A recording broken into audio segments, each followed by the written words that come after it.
Bonsoir et bienvenue sur ce journal des sports sur l'antenne de Canal 32. Vous verrez dans cette édition que les lundis se suivent et ne se ressemblent pas, notamment dans les sports collectifs. Avec nous sur ce plateau, le 3 rollers. En leur compagnie, nous évoquerons bien sûr le roller hockey avec la Nationale 2, mais aussi toutes les activités liées au roller. Geoffrey Corniot sera aussi avec nous pour parler cyclisme. Nous évoquerons ensemble la fin de saison et surtout la réussite de quelques jeunes en 2011.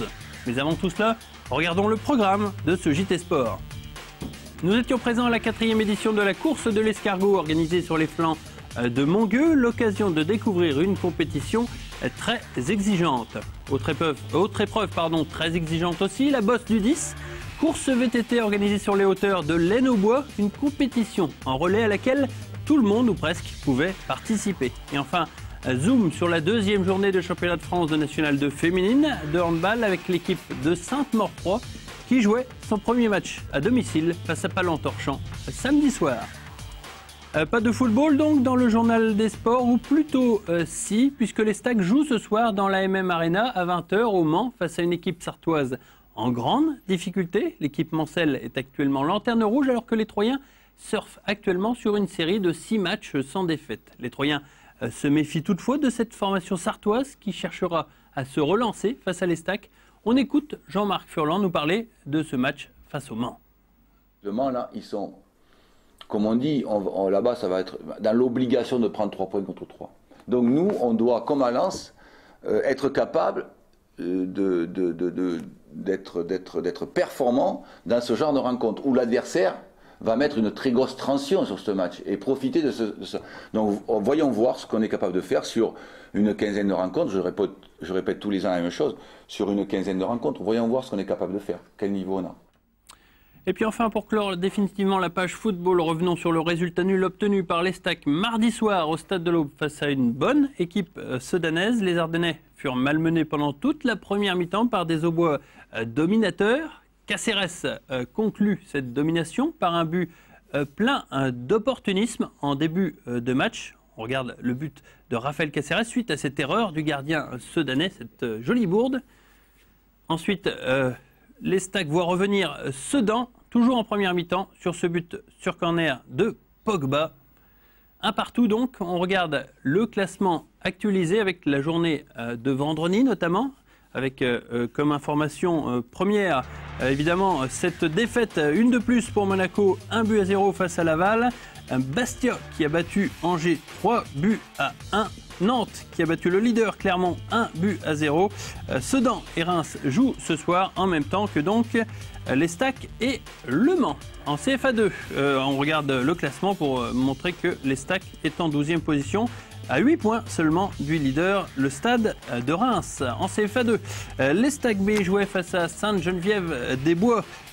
Défaite pour les Stags B de Claude Robin, 2-1. Autre résultat, Roy qui s'est incliné à domicile face au Paris FC. Les Stags B est 7e du classement.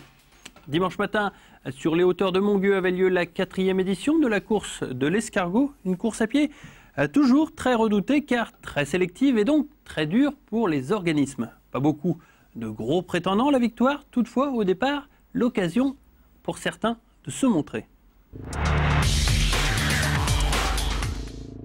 Pas beaucoup de monde pour suivre l'accélération de l'Aixois Cyril Gautron, entraînant tout de même dans son sillage des coureurs chevronnés comme Bourgeois, du TOS ou Schneider de Lussac dans les premiers kilomètres de cette course de l'escargot. Bourgeois qui d'ailleurs montre qu'il est fort car à 13 km/h de moyenne, sans accélérer, il décroche ses compagnons d'échappée. Derrière, seul Schneider semble capable d'aller chercher le tossiste Gautron, semblant plafonner. Au début de la côte, c'était très dur pour moi. Là, j'ai lâché prise tout de suite. Donc, j'ai laissé partir Anthony et Alexandre. La montée a été pénible. Commence alors la longue ascension de l'escargot sur du bitume cette fois. Et cela semble donner des ailes à Schneider, le chapelain. Il rejoint Bourgeois et le lâche dès les premiers mètres. J'ai essayé d'accélérer un petit peu pour gagner un peu d'avance sur Anthony. J'ai vu que dans la montée, je pouvais rien faire. Il me rattrapait, j'ai beau accélérer, je regardais ma montre, je voyais qu'on était quasiment à 16,4 à l'heure. Et je pouvais rien faire, je pouvais pas le distancer. Donc il m'a remonté, j'ai laissé filer un petit peu. De retour dans les chemins à hauteur du trou de Chirac, Bourgeois réduit petit à petit son retard. Il reste 8 km. Le Troyen recolle enfin et sans effort, Bourgeois va déposer un Anthony Schneider visiblement épuisé. Bourgeois, toujours dans sa moyenne élevée, finira tranquillement et remportera donc cette course de l'escargot devant Gautron d'Aix-en-Othe. Et j'ai essayé de maintenir le plus possible jusqu'à la fin, quoi. Et à la fin, donc je termine tranquillement. J'ai vu que j'avais peut-être 300 mètres d'avance sur Cyril. Et je laisse filer, quoi. Voilà, et je gagne. Florence Vandeval s'impose chez les filles, elle qui venait avant tout préparer le bouchon de champagne la semaine prochaine. Et pour continuer à parler du TOS, sachez qu'hier à Villiers-sur-Loire, le triathlète Éric Pinault est devenu champion de France vétéran de triathlon à courte distance. Une belle récompense pour Éric Pinault qui voilà tous ses efforts récompensés. Tournons une page VTT à présent pour vous parler du défi Val-de-Seine qui a débuté samedi à l'occasion de la course La Bosse du 10 organisée sur les hauteurs de l'Aisne-aux-Bois. Une course effectuée en relais de plusieurs tours sur un circuit exigeant et cassant. Cela n'a pas rebuté les concurrents venus de tous horizons pour disputer la Bosse du 10. 84 coureurs, donc 42 équipes. Cette deuxième édition de la Bosse du 10 avait attiré bon nombre de spécialistes. Une épreuve qui marquait le début de la compétition de VTT, le défi du Val-de-Seine, réparti en plusieurs manches. C'est l'Aisne-aux-Bois qui ouvrait le bal samedi après-midi sous un soleil encore estival. Il y a 6 manches en tout, donc la l'Aisne-aux-Bois était la première. C'est la deuxième année qu'elle a lieu, la Bosse du 10.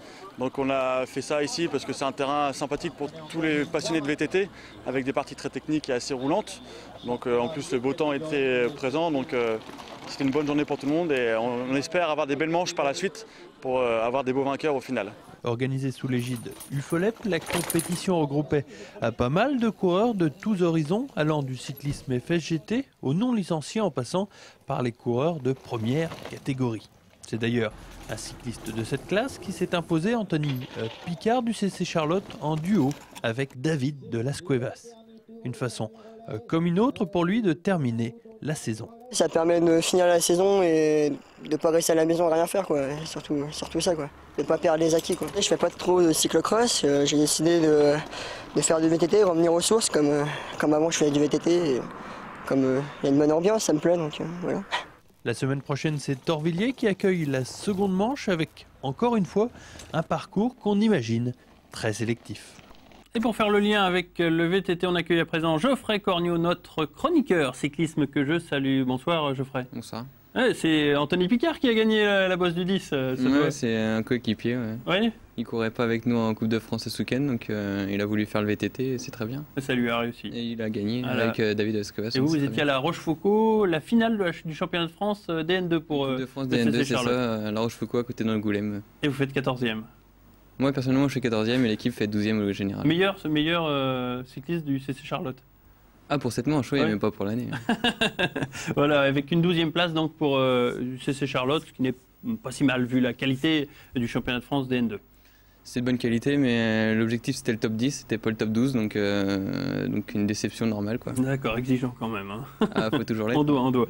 On n'est pas là pour ça, Geoffrey. On est là pour, non pas pour faire un bilan de la saison 2011, mais pour parler des gens qui ont fait 2011. Et la jeune Noéline Delbove est là parce que, honnêtement, elle a été présente d'un bout à un autre de la saison.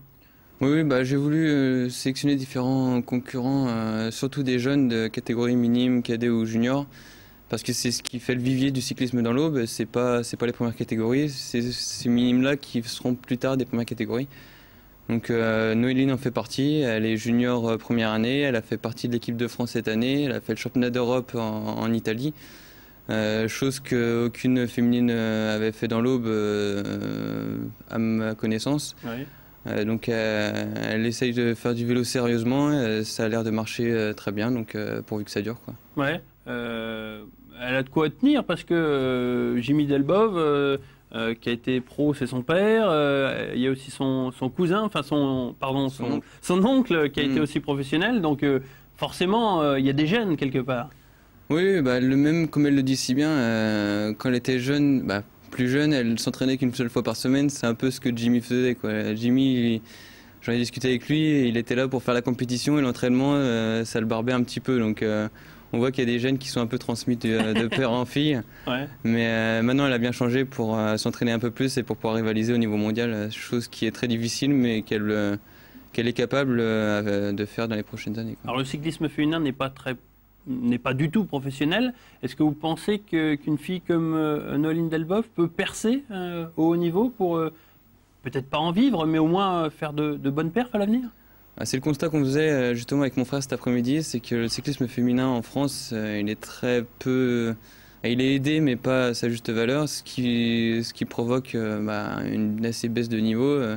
Il y a les aînés, puis les jeunes derrière, elles ont du mal à percer parce que elles ont du mal à tout concilier, c'est pas forcément évident. Et puis il y a des filles comme Pauline Ferrand-Prévot, la Marnaise, qui a été plusieurs fois championne du monde.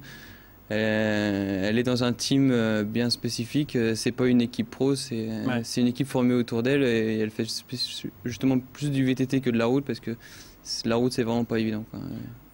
Autre espoir dont on pourrait aussi évoquer la carrière, enfin la jeune carrière, c'est le jeune Rigolo. Oui, Mathieu Rigolo, je l'ai choisi parce que c'est un minime de l'EC Bar-Albin, c'est un peu l'image de ce club qui est une belle école. Qui est une belle école, parce qu'on parle toujours de la SPTT3 qui est une très bonne école, et il y a l'EC Bar-Albin qui a été plusieurs fois aussi championne de Champagne des écoles de cyclisme.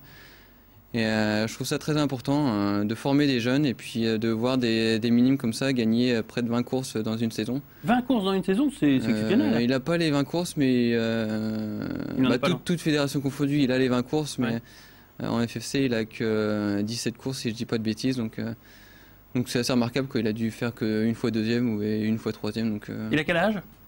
Il a 14 ans. 14 ans. Après, il y a beaucoup de minimes qui ont gagné énormément de courses. On verra bien par la suite s'il arrive à continuer sur cette lancée. Mais le principal, c'est de montrer que le CBAR Albin fait aussi un très bon travail de formation. Ouais. C'est quelqu'un dont on risque encore de parler dans les années à venir. On espère qu'il ne s'arrêtera pas en cadet ou en junior. D'accord. Actualité cyclisme, pour parler du retour d'Aurélien Duval dans les pelotons et notamment au CC Charlotte qui a décidé de lui tendre la main après 2 années de privation suite à un dopage. Oui, alors c'est des grands mots, c'est vrai. C'est du dopage, mais c'est pas de la grosse artillerie. C'était un malheureux coupe-fin parce que ces dirigeants le trouvaient trop gros, donc c'est ce qui a été dit. Après, moi, je suis pas dans... J'ai pas suivi l'affaire, je sais pas. Et puis le principal, c'est qu'il se relance. Après, c'est au club Champagne Charlotte, tant mieux pour le club s'il gagne des courses. C'est une recrue de poids parce que Aurélien Duval, avant qu'il ne soit donc stoppé dans sa carrière, il avait quand même, c'était quand même une locomotive. Hein. Oui, tout à fait. Il a gagné de grosses courses, des courses élites qu'on aurait tant aimé gagner cette année. Donc il est là pour ça, pour gagner des courses. Alors au début, il n'était pas trop chaud pour faire de la route. J'ai l'impression que la motivation est arrivée.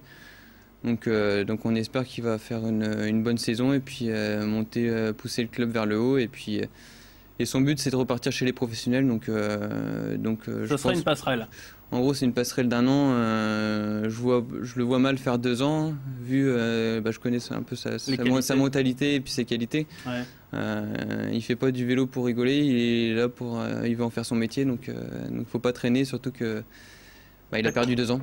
Donc voilà, il n'est pas trop tard. Mais... D'accord. Merci Geoffrey en tout cas de cette chronique. Vous en êtes brillamment sorti.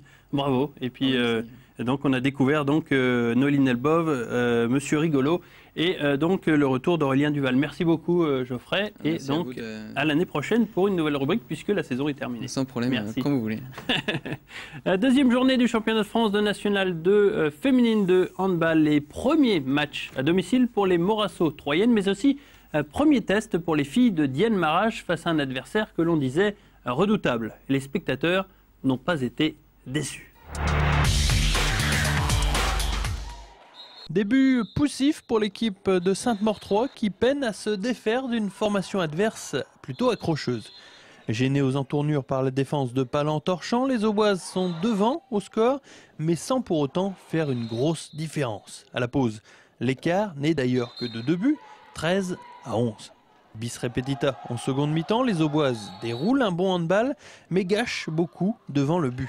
À la 38e minute, l'écart semble fait avec ce but de Tabette, 16-13, mais les Doubiennes s'accrochent et reviennent.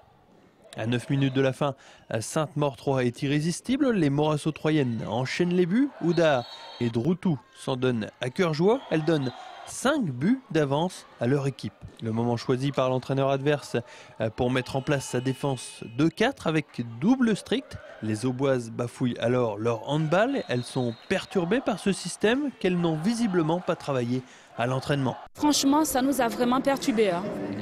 En même temps, ils ont pris Prisca en individuel. Ils ont aussi pris Laura. Du coup, on n'a pas su trouver la solution.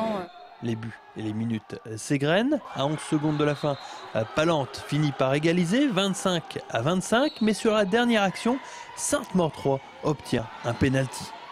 Koudou va le tirer, elle est à 100% ce soir. Mais voilà, la gardienne repousse sa tentative et arrache donc le match nul pour sa formation.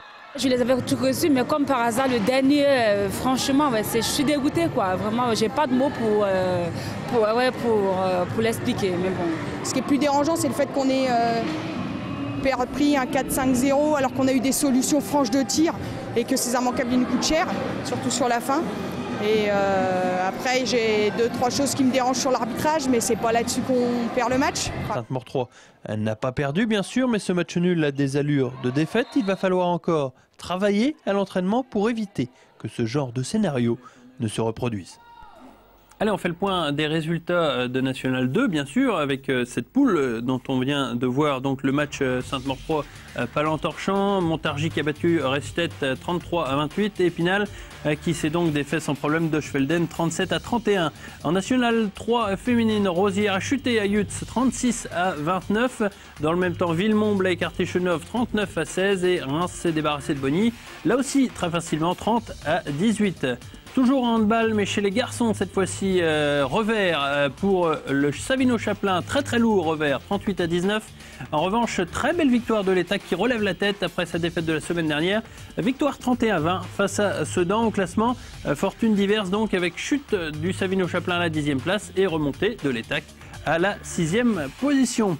En basket, la National 2 féminine, un de chute pour Sainte-Savine qui a été battu par Furdenheim 76-61. Carton du Dechy face à Hainaut 86-31 et 72-52. C'est le score du Creusot face à Culose.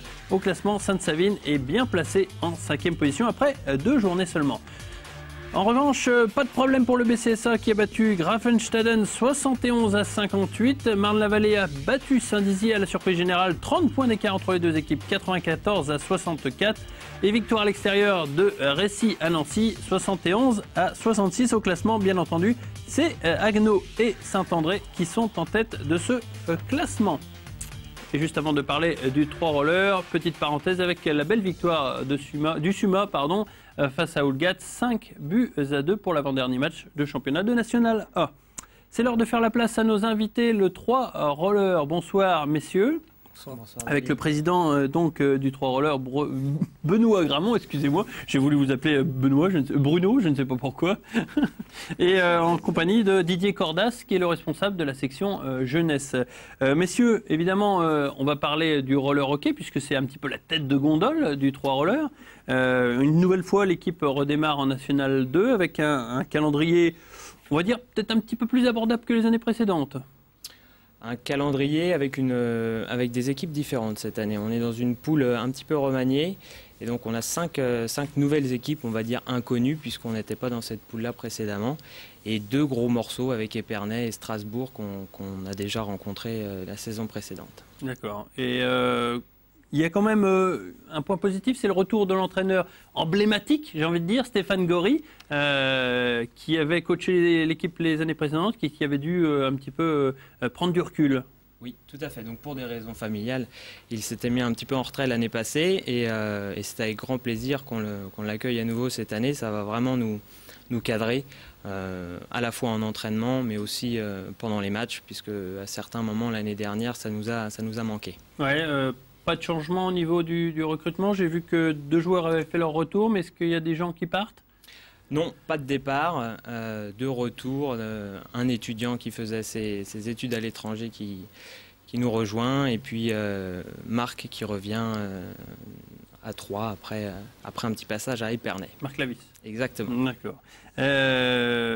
C'est aussi une bonne perf de se maintenir en N2 à ce niveau, puisqu'on sait que c'est jamais facile. On sait que les années précédentes, ça a été très dur, puisqu'il y a eu de bonnes oppositions. Et encore une fois, une année de plus en National 2, c'est une bonne perf. Oui, c'est un bon résultat. Le niveau augmente de manière générale dans toutes les catégories. Après, c'est sûr qu'on essaye quand même de viser le haut du classement, d'accrocher les playoffs. Ça, ce serait vraiment un bon objectif. Et l'objectif ultime, s'il était atteint, ce serait vraiment génial, c'est la remontée en National 1.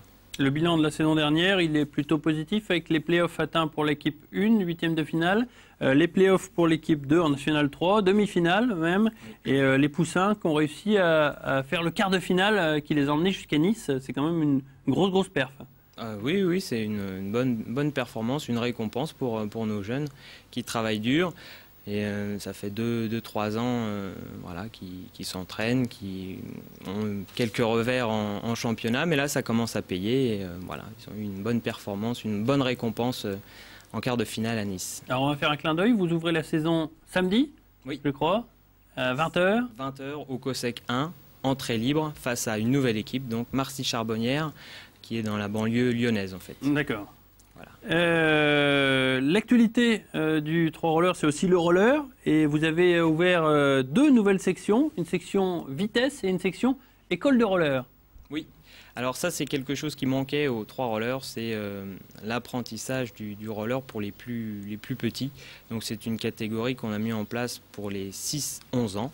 Et en fait, ça leur permet de découvrir les bases, les rudiments du roller et après de s'orienter soit sur le roller classique ou sur le roller hockey. Alors 6-11 ans, Didier Cordas, ça vous parle ça, puisque vous êtes responsable donc de la jeunesse aux 3 rollers. C'était important justement d'ouvrir ces 2 sections parce que, en quelle raison? C'est histoire de s'étoffer un petit peu ou parce que vous avez eu de la demande au niveau des licenciés? On a eu de la demande et puis on s'est rendu compte que les enfants qui jouaient déjà depuis 2 ans en compétition, en fait, ils étaient très demandeurs d'entraînement vraiment pointus, axés sur la compétition. C'était difficile de mélanger des enfants de 6 à 14 ans parce que physiquement c'est difficile. Et puis les niveaux étaient trop disparates pour faire que tout le monde puisse s'entraîner ensemble. D'accord. Donc depuis, ça a commencé depuis... Ça a commencé depuis début septembre. Hein, donc l'école de hockey, c'est le mercredi après-midi, le samedi matin. Et les jeunesses s'entraînent toujours mardi et vendredi au COSEC 1 à partir de 18h30. Et en plus, on a un créneau spécifique pour les gardiens de but maintenant le samedi matin. Donc on a vraiment étoffé notre offre pour les jeunesses. Alors 2012, ça va être une grosse actualité club parce que vous avez beaucoup de choses. Vous avez d'abord l'anniversaire du club. Ça fait 15 ans que le 3 roller existe. Donc ça fait déjà une première échéance. Ensuite, vous avez l'intention de changer, enfin, je veux dire, une partie du COSEC 1 et le sol en particulier qui est en très mauvais état, il faut bien le dire. Oui. Ouais. Oui. Et ensuite, un événement qui serait à construire, ça serait la randonnée roller des grands lacs. C'est ça. Alors on va commencer par le début. Donc les 15 ans du club, en effet, ce sera au mois de novembre que l'association soufflera ses 15 bougies. Donc on a l'intention d'organiser un événement assez festif pour tous les membres et les anciens membres de l'association 3 rollers. Donc on lance un appel à ceux qui sont devant leur écran. N'hésitez pas. C'est l'occasion. Et puis pour le sol sportif, donc c'est plus qu'une intention, c'est quelque chose qui est nécessaire et qui est sur les rails. Le plan de financement est bouclé, plusieurs institutionnels nous ont fait confiance, la région, le CNDS, la ville de Troyes, Intermarché et puis le 3 roller qui finance l'investissement de ce sol pour la pratique du roller et du roller hockey. Et puis la randonnée roller des Grands Lacs, ça c'est un événement qu'on est en train de mettre en place pour l'année prochaine. Ça devait avoir lieu là cette année et puis pour des raisons d'organisation et d'autorisation administrative, on est obligé de repousser l'événement qui aura lieu normalement mai-juin de l'année prochaine. Voilà, sur la vélo-voie des lacs. Voilà. Bon, merci, je pense qu'on sait tout sur le 3 roller. Donc on l'a dit, la National 2 reprend dès samedi à 20h face à Marcy, oui. Au COSEC 1, qui n'est pas encore refait, mais c'est pour bientôt. C'est pour bientôt. Merci en tout cas d'être venu sur ce plateau. Et on vous souhaite bonne chance, que ce soit pour la Nationale 2 ou pour l'école de roller et la jeunesse qui est l'avenir du 3 roller. On regarde l'agenda du week-end sportif de la semaine prochaine avec, on va le voir dès vendredi, les Stacks qui rencontrent Tours à 20h20 au Stade de l'Aube, horaire inhabituel parce que la rencontre est retransmise sur CFoot, c'est au Stade de l'Aube bien sûr. Il y a aussi du football encore avec du championnat de France de CFA2 le lendemain à 18h et toujours au Stade de l'Aube face au leader Fleury-Mérogis. Le même soir, on l'a dit il y a quelques instants, 3 rencontres Marcy, c'est de la Nationale 2, 20h, Cosec 1. Et puis enfin, le gros rendez-vous, c'est le lendemain avec le Tour du Bouchon de Champagne. Rendez-vous place de l'Hôtel de Ville. Le départ est fixé à 9h. Voilà, ce journal est terminé. Je vous remercie de l'avoir suivi en notre compagnie. Je vous donne rendez-vous la semaine prochaine pour un autre journal des sports. À très bientôt.